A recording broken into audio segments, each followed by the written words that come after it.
She had been his wife for 6 hours when he collapsed in her arms.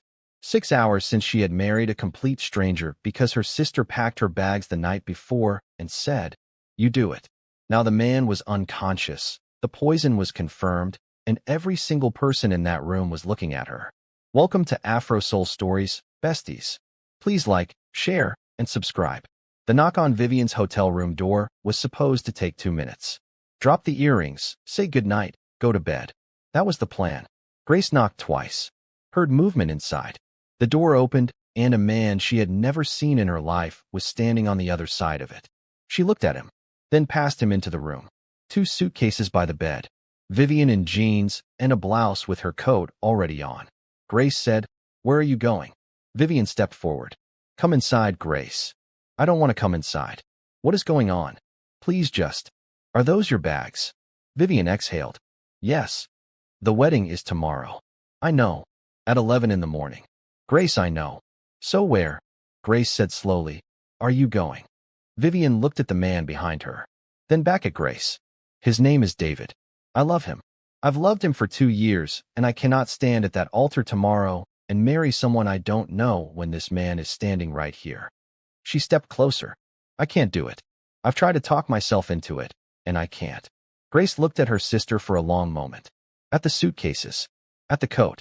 At David, who was still looking at the floor like a man who understood he was not welcome in this conversation. "You realize what you're doing," Grace said. "To father. To the Youngs. To everything he arranged." "Yes. You're really going to do this?" "Yes," Vivian said. "I'm sorry. I really am. But yes." Grace stood in the doorway. The earring box was still in her hand. Their mother's earrings, the ones she had carried all the way from home for this. She looked down at the box for a second. Then she stepped aside. "Go," she said quietly. "Grace." "Before I change my mind." "Go, Vivian." Vivian crossed the room and hugged her. Tight, real. Grace stood with her arms at her sides and let her.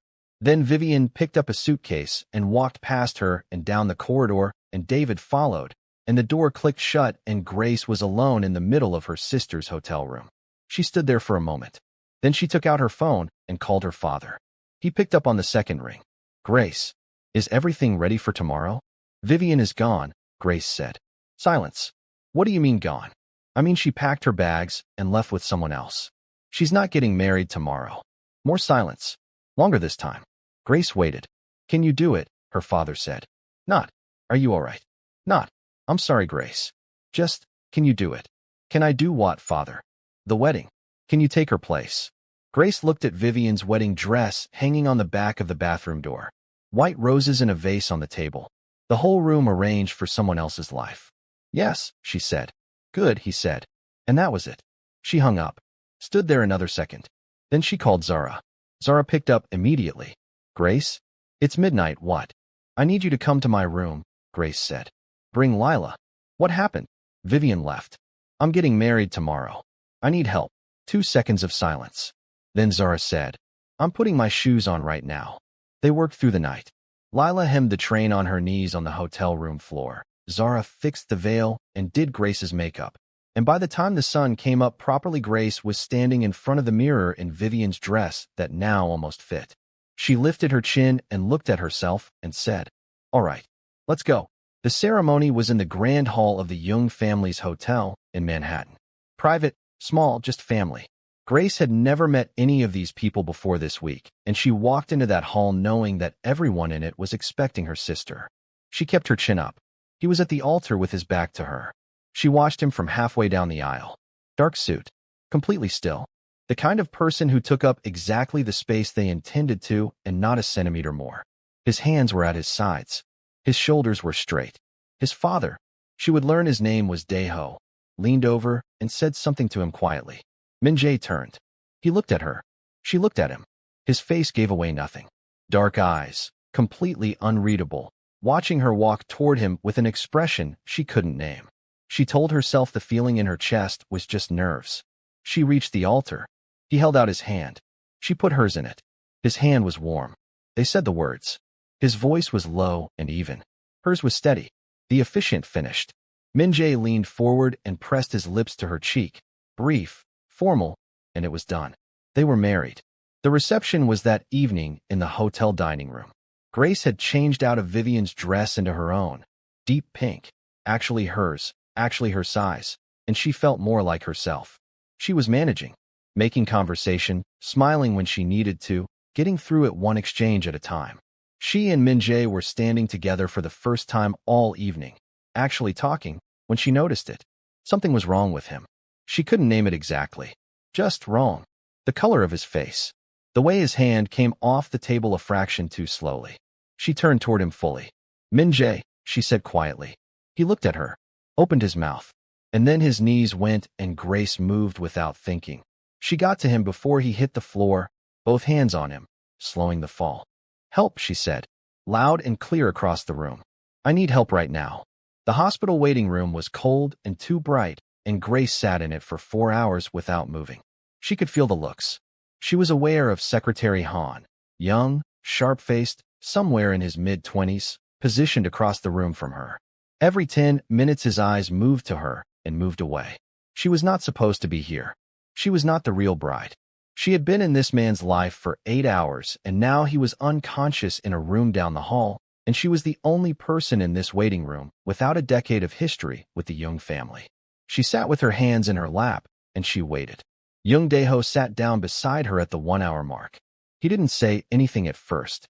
He just sat, like a man who understood that sometimes the most useful thing you can do for a person is simply be beside them. He sat there for a few minutes in the quiet, and then he said, very gently, "When did you last eat something?" Grace looked at him. "I don't remember." "That's what I thought." He stood up. "I'll be back." He came back 10 minutes later with food from somewhere down the hall, and he set it in front of her and sat back down and didn't make a thing of it.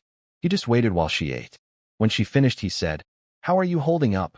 "I'm managing," she said. He looked at her for a moment. Not the way the room had been looking at her. Not with suspicion or calculation. Just looking at her the way someone looks when they are actually trying to see you.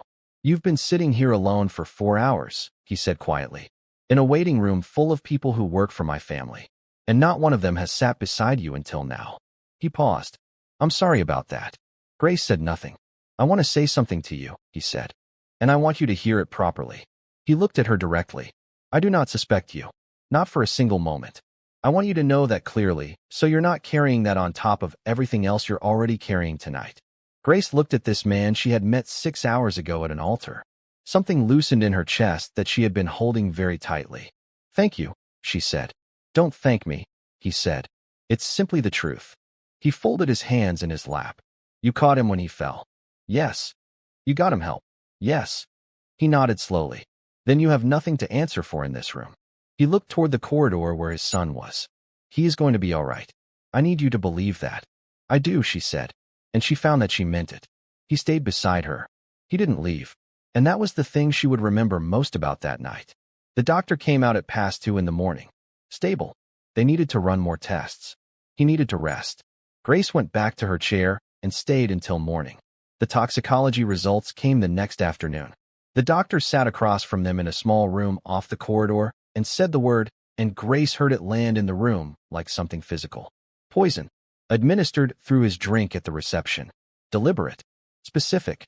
She was still processing it when her phone started going off. She looked at the screen. Zara calling. She picked up. "Grace." Zara's voice was tight. "Have you seen the news?" "What news?" "Pull up your phone. Any news app. Right now."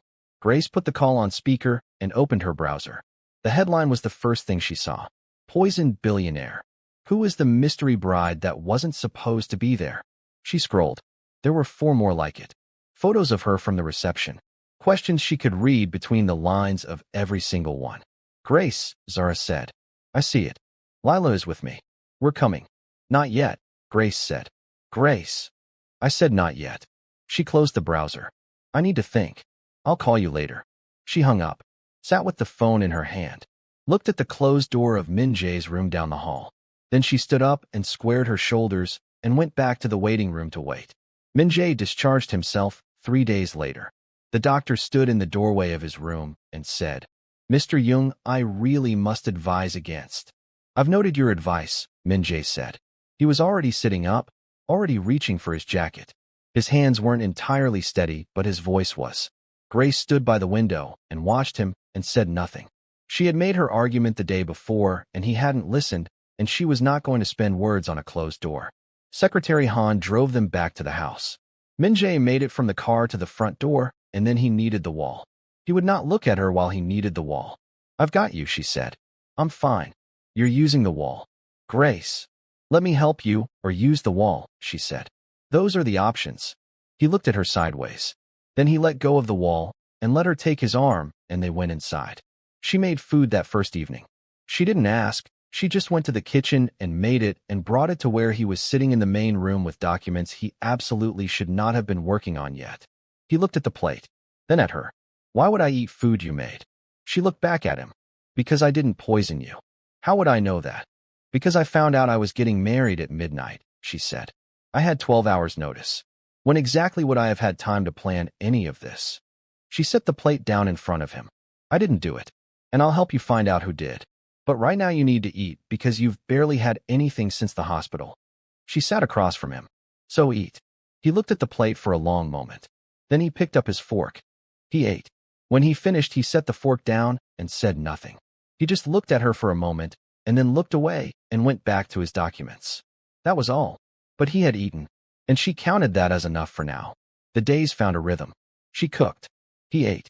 She brought his medication, and he took it without arguing. After the first time, she put it down in front of him and waited with the patience of someone who had nowhere to be. She helped him when he needed it, and he hated needing it, but he accepted it because the alternative was falling, and she had already seen him fall once, and he was clearly not going to let it happen again. They talked. At first just functional things. Then more. The conversations stretched longer than they needed to, and neither of them commented on it. The call from Secretary Han happened on the 5th day. Grace was coming down the hallway when she heard his voice through the study door. She slowed. If no one from the family is there to challenge the motion, they'll push the vote through. Once the appointment is made, it's significantly harder to reverse. "We have until Friday, Mr. Young." "That's 3 days. Grace walked back down the hallway. She went to the kitchen. She called Zara. "I need your help," she said when Zara picked up. "Something is happening with his company, and I need to understand it fast." "Talk to me," Zara said immediately. Grace explained what she had heard. Zara was quiet for a second and then said, "Okay, I know someone who can pull the company's governance documents. Give me 2 hours. Call Lila too.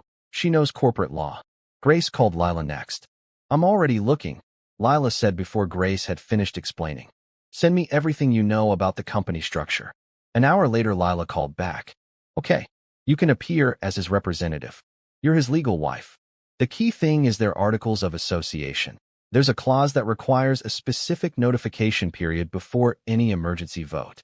If they rush that timeline, they've broken their own rules, and the whole thing is invalid." "Did they rush it?" Grace said. "By 4 days, Lila said. "I have the documentation right here." "Send it to me," Grace said. "I'm going in." "Grace," Lila said. "Are you sure? Someone is trying to take his company while he can't get out of bed," Grace said. "Yes, I'm sure." She dressed quickly, said nothing to anyone in the house, called a car. The building was all glass and steel, and the lobby was the kind of lobby designed to remind you that you didn't belong there. Grace walked through it without slowing down. She gave her name at the desk and stated her purpose and sat and waited, and when they took her up to the 14th floor and showed her into a boardroom with 6 men in it, she sat down and opened the folder Lila had sent and printed on the way over. She looked at the man at the head of the table. He looked back at her like she was a problem he hadn't accounted for. "Good. Thank you for seeing me," she said. "I'll be quick." The notification period for this motion was compressed by 4 days. That puts it outside compliance with Clause 14.3 of your Articles of Association. She placed the relevant page on the table. Any vote taken on Friday is invalid and will be challenged. I think we all know that a lengthy legal dispute is not what anyone wants here, especially when Chairman Jung is expected to make a full recovery. She looked at the man at the head of the table. "So I'd suggest withdrawing the motion and we can all go home." The man looked at the document. He looked at her. He looked at the document again. "The motion will be withdrawn," he said. "Wonderful," Grace said. She collected her folder and stood. "Thank you for your time." Han was in the hallway when she got back. He looked at her when she came through the door, and she looked back at him, and she walked past him to the kitchen. 20 minutes later, she heard his voice through the study door. She went herself, Mr. Young. Cited clause 14.3. Had documentation. Shin withdrew the motion. Silence. She did what? She went to the office. Alone. She had the full articles of association, the specific clause, dates. Shin had no ground to stand on. A longer silence. Send her in, Min-jae said. Han appeared in the kitchen doorway. He looked at her differently than he had all week. Not warm, but different. He wants to see you, he said. She wiped her hands and went to the study. Min-jae was at his desk, and he looked at her when she came in, and she stood and let him look. You went to the office, he said. Someone tried to take your chair while you couldn't stand up properly, she said. I stopped them. You should have told me. You would have tried to go yourself. Grace. You can barely walk to the bathroom without the wall, she said. I was not going to let you get in a car. He stared at her. She stared back. Then he said, sit down. She sat. How did you know about the clause? He said. Lila found it. She knows corporate law. You called your friends. Of course I call my friends. They're the ones who help me figure out what to do. He was quiet for a moment. He was looking at her with the expression she had started to recognize, the one where the controlled surface had small cracks in it, and the real person underneath was visible through them. I owe you an apology, he said. She waited. I treated you like a suspect in my own home, he said. That wasn't fair. No, she said. It wasn't. I'm sorry. She looked at him. Thank you, she said. He nodded. Then after a moment he said, the food has also been very good. She felt the corner of her mouth move. Thank you, she said again. And this time she saw it. A real smile on Young Min-jae's face. Brief. Quickly managed. But completely real. Dae-ho arrived the following week. He came through the front door, and Min-jae was already in the hallway, and Dae-ho crossed the distance between them and pulled his son into a hug, and Min-jae, without hesitation, without stiffness, hugged him back. Properly. Both arms. Like a son who had missed his father and wasn't pretending otherwise.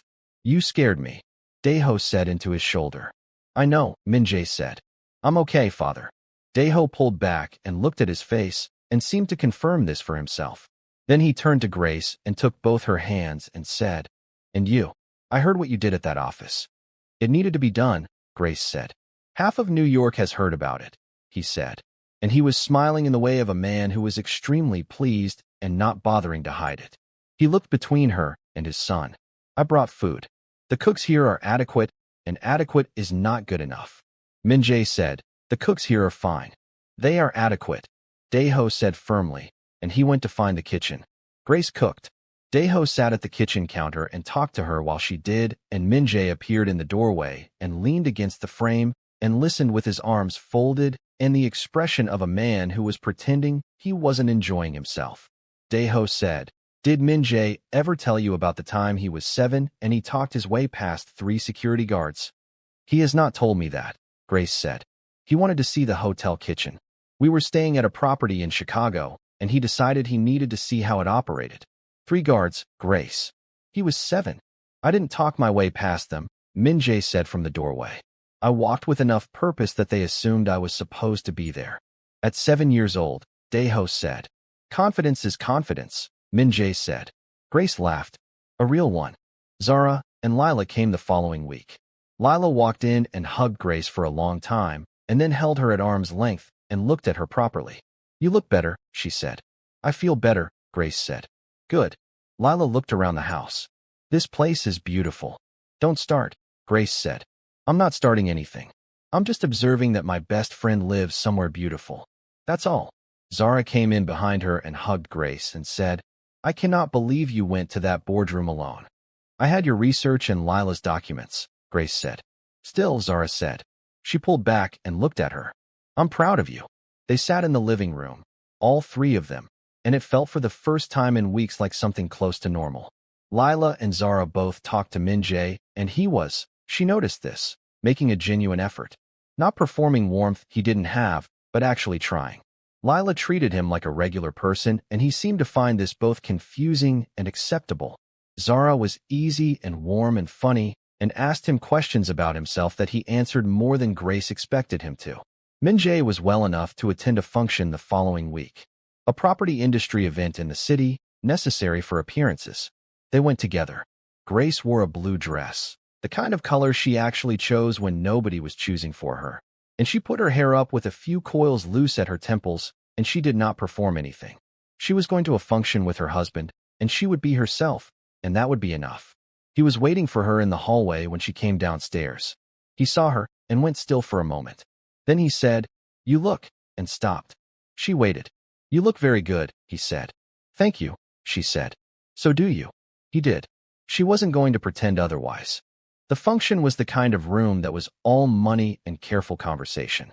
Min-jae moved through it with a facility she found genuinely interesting to watch. He knew exactly how much to give each person and exactly what to withhold, and it never looked calculated. She held her own. She had been to enough of her father's events to know how to work a room without appearing to. Twice when she looked across it, she found Min-jae already watching her. The second time she raised an eyebrow at him. He looked away first. She found this satisfying. They were near the back of the room later in the evening when the announcement came. A security alert in another wing. Standard protocol. Guests in this section, please remain where you are. A staff member appeared and directed them to a side corridor to wait while the situation was assessed. The corridor sealed behind them. Just them. And outside the floor-to-ceiling windows at the end of the corridor, the rain started. Not light rain. The sudden kind. Heavy and immediate. The city beyond the glass going gray and loud with it. Thunder rolled through the sky long and low. Grace stopped walking. Min-jae was 2 steps ahead, and he turned back. She was standing completely still with her hands at her sides and her eyes on the rain, and she had gone somewhere else in herself. Present but not present. Her body in the corridor and the rest of her somewhere else entirely. He came back to where she was. "Grace." She blinked. "Sorry. I'm fine."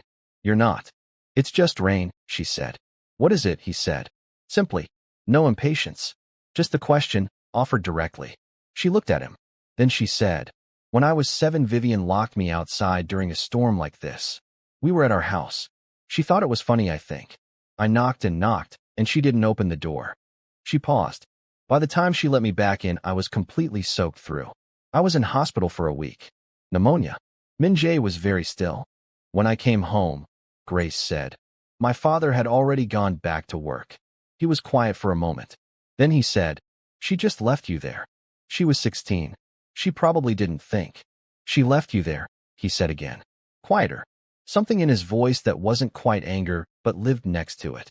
The thunder came again. She felt her shoulders tighten automatically, and she hated that. Hated the body remembering faster than she could stop it. Min-jae moved. He positioned himself between her and the window, not making a thing of it. Just a simple shift, so that he was in front of the glass, and she was looking at him instead of past him at the rain. "Look at me," he said. "I'm significantly less loud." She looked at him. The thunder rolled again. She felt it, but she was looking at his face, the real one, open in a way it almost never was in public, and he didn't look away. He let her look. He let her see that he wasn't going anywhere. "Better?" he said. "A little," she said. "Tell me something," he said. "Anything. Just talk." So she talked. She told him about the house they had in the summers when she was young. The garden nobody maintained properly that she had loved because of the wildness of it. The way she used to spend entire afternoons there alone with a book while everyone else was somewhere else. She talked, and he listened with the focused quality that was so entirely his, not waiting for her to finish, actually listening. And the thunder came twice more, and each time she felt him steady in front of her like something she could orient by. When the security situation cleared and the corridor unsealed, he offered her his arm without asking, and she took it without hesitating, and they walked back into the function together. In the car on the way home, he said, "The garden. Do you ever go back?" "My father sold the house," she said. "He didn't tell me he was selling it." He was quiet.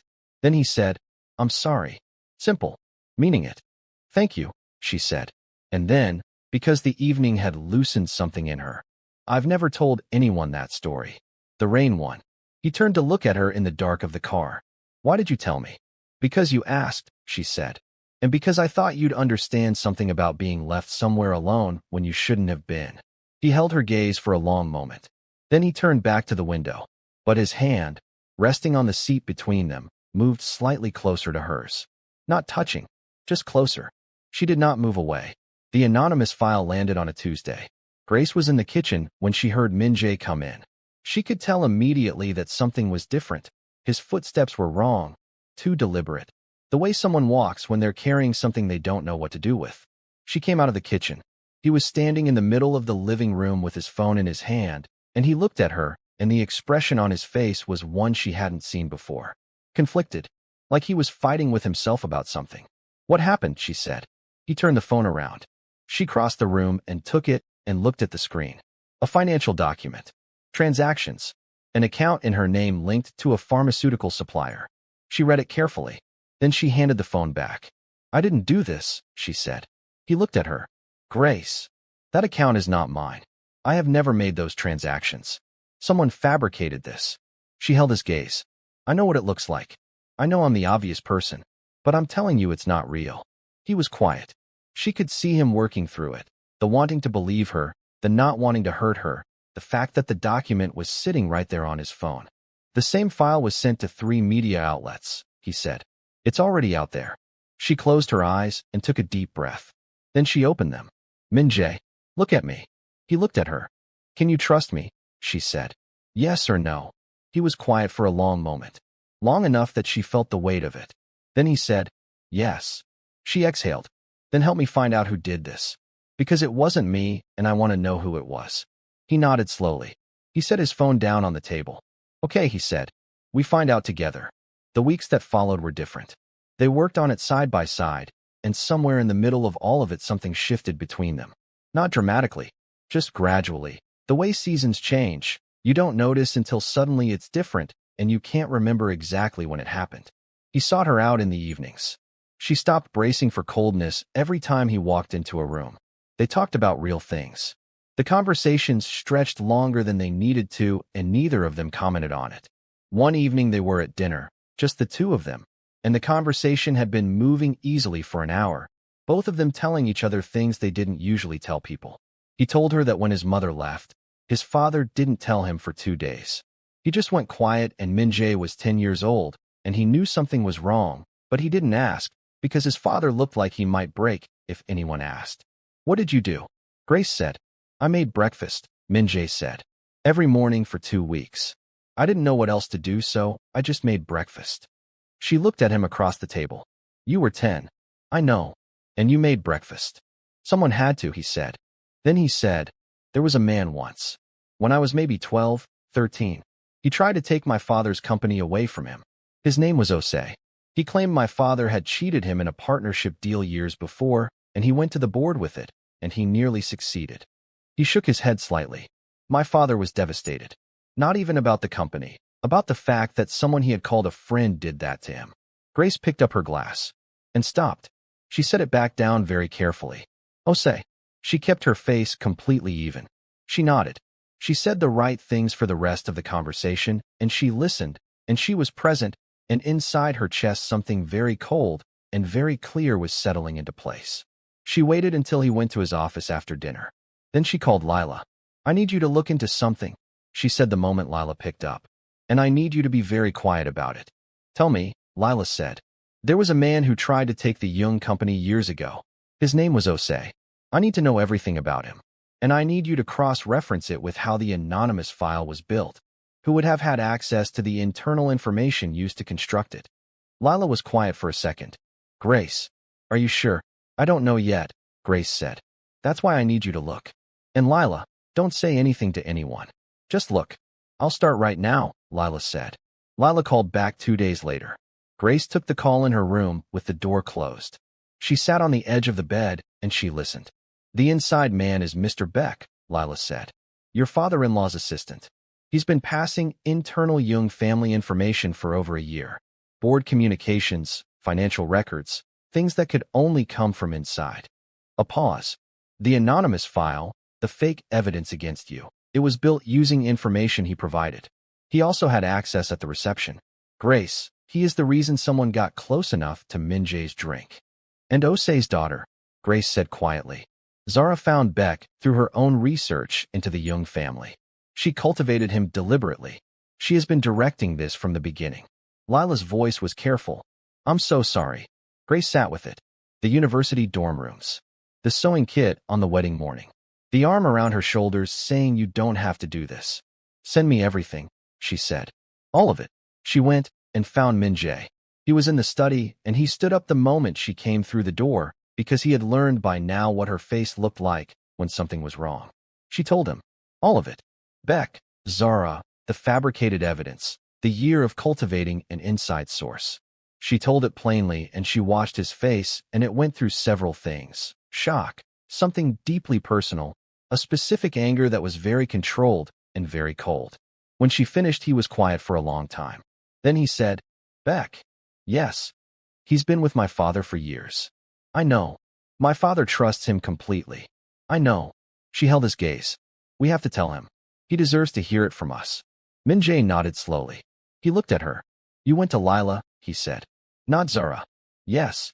When did you know? At dinner, Grace said. When you mentioned the name. He was still. He looked at her for a long moment.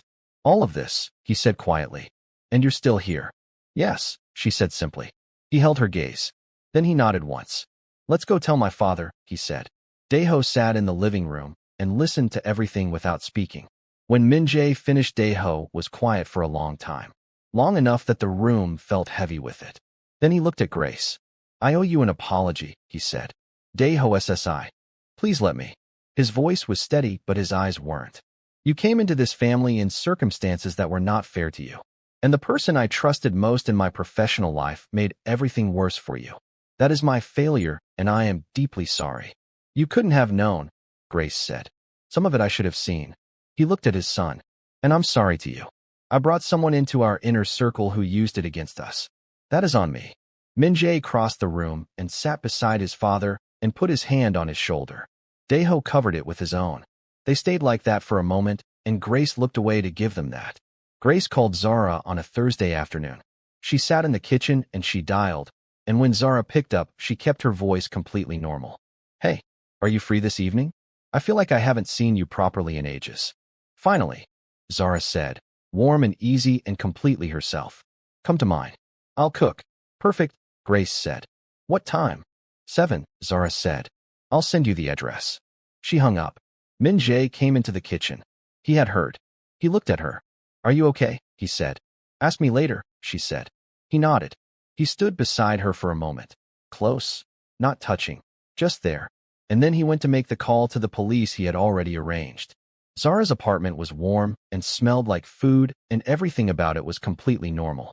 Zara opened the door with a smile and pulled Grace into a hug, and they sat in the living room and talked the way they always talked, and for the first 20 minutes there was nothing wrong anywhere. Then Zara looked at her, really looked at her, and Grace looked back, and the warmth left Zara's expression. Not suddenly, just drained away slowly like water finding a level. You know, she said. Yes, Grace said. Zara set her glass down. She was quiet for a moment. Then she said, I love you, Grace. I want you to know that. I have always loved you. I know, Grace said quietly. I know you do. Zara's voice was steady. That's the thing about you. You always know when people mean it. She paused. I mean it. And I'm going to do this anyway. Zara, he needs to feel it. Her voice didn't waver. What I felt when my father died. That silence. That, there's nothing you can do, nobody who can fix it. You just have to live inside it. She looked at Grace. I can't get the shares back. I can't undo what was done. But you are who he loves. And he is his father's son. If I take you, I break him. And if I break him, I break Daeho. And that is the only thing I have left. The gun came out. Grace looked at it. Then at Zara's face. Zara was crying. Real tears, quiet, running steadily, and her hand was not shaking. That was the thing that made Grace's chest go cold. The love was completely real, and the decision was completely real, and they were both true at the same time. Zara, Grace said. Quiet. Even. Your father lied to you. Don't. The records exist. We found them. He sold those shares himself. He went to Daeho. He asked to be bought out. He signed the papers himself. Nobody took anything from him. She held Zara's gaze. He needed money. He was in trouble with something else, and he needed money fast, and the shares were how he got it. And then he couldn't live with that, so he changed the story. Zara's jaw tightened. You're saying that too. I'm saying it because it's true, Grace said. And you deserve to know the truth before anything else happens in this room. Your father was not a bad man. He was a man who was ashamed. And he put that shame on you and let you carry it your whole life. And that is the most unfair thing in all of this. The gun hand trembled. Just slightly. You don't want to do this, Grace said. I have nothing left, Zara said, and her voice broke on it. Cracked right down the middle. Grace, I have nothing. The door came open. Min-jae, 2 police officers behind him. He took in the room in 1 second. Grace, the gun, Zara's face, and something moved across his expression that had nothing controlled about it. Fear. Real, unmanaged fear. His eyes went straight to Grace and stayed there for a beat that said everything. Then he looked at Zara. He stepped forward. One officer moved with him, and he raised a hand, and they held. He said, Zara. His voice was quiet. Nothing authoritative about it. Just a man trying to reach a person. I know what your father told you. I know how long you've been carrying it. He moved 1 slow step closer. The records are real. You can see them tonight. Every page. My father will sit across from you himself and answer every question you have. Whatever you've been told, you can verify it. Tonight. Right now if you want. He looked at her steadily. But Grace has nothing to do with any of this. You know that. Whatever happened between our families, she walked into this the same way you did. She didn't choose any of it. He stopped. Please. I'm asking you. The gun came down. Slowly.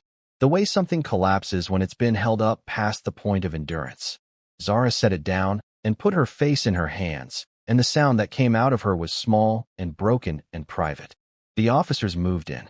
Min-jae crossed the room in 4 steps, and he didn't stop until he had Grace, both arms around her, pulling her in, and he held on with the grip of a man who has been across the city from something unbearable and has not yet fully processed that he made it in time. She felt his heartbeat against her. Fast, not settled. When he finally stepped back, his hands came to her face, and he looked at her. Checking. Making sure. Are you hurt? He said. No, she said. You're sure? I'm sure. She put her hand over his on her face. I'm okay, Min-jae. He exhaled. He pressed his lips to her forehead and kept them there for a moment, and she closed her eyes. When he pulled back, he said, very quietly, Don't ever be somewhere like that without me. You came, she said. I will always come, he said. Always. Weeks passed. Zara saw the records. Daeho sat across from her and answered every question with a patience that Grace thought was one of the most remarkable things she had witnessed. Zara read her father's signature on the sale papers and was quiet for a very long time, and then said, He never told me. And Daeho said, No, I don't think he could. And that was all there was to say about it. Mr. Beck was dealt with.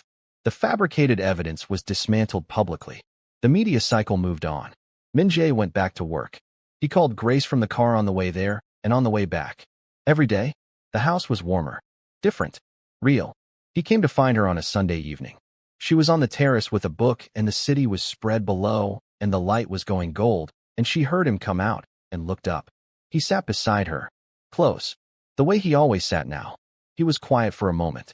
Then he said, I need to tell you something. She closed her book. I love you, he said. Simple. Direct. No dressing it up. I don't know the exact moment it happened. I just know that somewhere between you helping me walk to the bathroom and you going to that boardroom alone and you sitting across from Zara with a gun pointed at you and not falling apart, he paused. I love you, and I needed you to know that. Grace looked at him, at the real face. Then he reached into his pocket. He got down on one knee right there on the terrace. The ring was simple and beautiful and entirely the right thing. He looked up at her and said, Grace Bernard, I am asking you to stay, not because of a contract or an arrangement or anything our fathers decided. He paused. And I'm making you a promise that I will never make you feel invisible, that you will never be an afterthought in this house or in my life, that you will never be the one who stays while everyone else leaves, because I am not going anywhere. He held her gaze. Will you marry me? Properly. Ours. She looked at him on one knee on the terrace with the city behind him and the ring in his hand. Yes, she said. Obviously yes. He stood up. He put the ring on her finger, and she looked at it, and then at him, and she said, You know I would have said yes without the speech. I know, he said, but you deserve the speech. She laughed. He pulled her into him, and she went, and they stood on the terrace like that while the city went dark below them. Vivian called on a Wednesday. Grace was in the kitchen when the name came up on her screen. She looked at it for 2 rings. Then she picked up. Grace, Vivian said. Warm. Slightly careful. I heard everything that happened. I've been trying to figure out how to call. And Grace said, and I'm calling. A pause. Are you okay? Truly, I'm fine, Grace said. I'm actually fine. And the marriage is real, Grace said. Actually real. No thanks to you. Silence. Grace, I know you had your reasons, Vivian. I know you loved David, and I know you couldn't help how you felt. Her voice was even. Not angry, just honest. But you left me in that corridor at midnight in your dress going to marry a man I had never met, and you didn't even look back. Grace, I was going to call. That's not the point, Grace said. The point is that you have been doing this our whole lives. You leave and I stay and I handle it, and you never once asked if that was fair. She paused. You locked me outside in the rain when I was 7. Do you remember that? Silence. Vivian, do you remember? Yes, Vivian said quietly. I remember. I was in hospital for a week. And when I came home, Father had already gone back to work, and you never said sorry. Not once. Not for that. Not for any of it. Grace leaned against the counter. I'm not saying this to hurt you. I'm saying it because I should have said it a long time ago. You're right, Vivian said finally. And then again, smaller. You're right, Grace. I've always known and I just kept going anyway. A pause. I'm sorry. For all of it. I really mean that. Is there a way back? For us? Yes, Grace said. But not yet. Give me time. Okay, Vivian said. Take whatever you need. I'll be here. Good, Grace said. She hung up. Stood in the kitchen for a moment. Then Min-jae appeared in the doorway. Vivian, he said. Yes. How was it? Necessary, she said. She looked at him. I'm okay. He crossed the kitchen and stood in front of her and tilted her chin up and kissed her. Simple. Warm. Like someone who had been wanting to do it and decided there was no reason to wait. When he pulled back, she said, What was that for? You needed it, he said. She laughed. I did actually. They got married on a Tuesday. Just the 4 of them. Min-jae and Grace, Dae-ho and Lila. In the garden of the house with the city visible beyond the trees and the afternoon light coming through warm and gold. Grace wore ivory. Her own. Fitted for her. Made for her body. She carried deep red dahlias because she had always wanted dahlias and nobody had ever asked her before. She walked out into the garden and Min-jae was standing there, and when he saw her he did not manage his face into anything at all. He just looked at her. All of her. Like she was something he had been waiting for without knowing he was waiting. She reached him. He took her hands. He said, I will be here. I will always come. That's my vow. She said, I'm staying. Not because I have to. Because you're where I want to be. Then she said, quietly, just for him, You're less loud than the rain. He laughed, real and surprised and completely unguarded.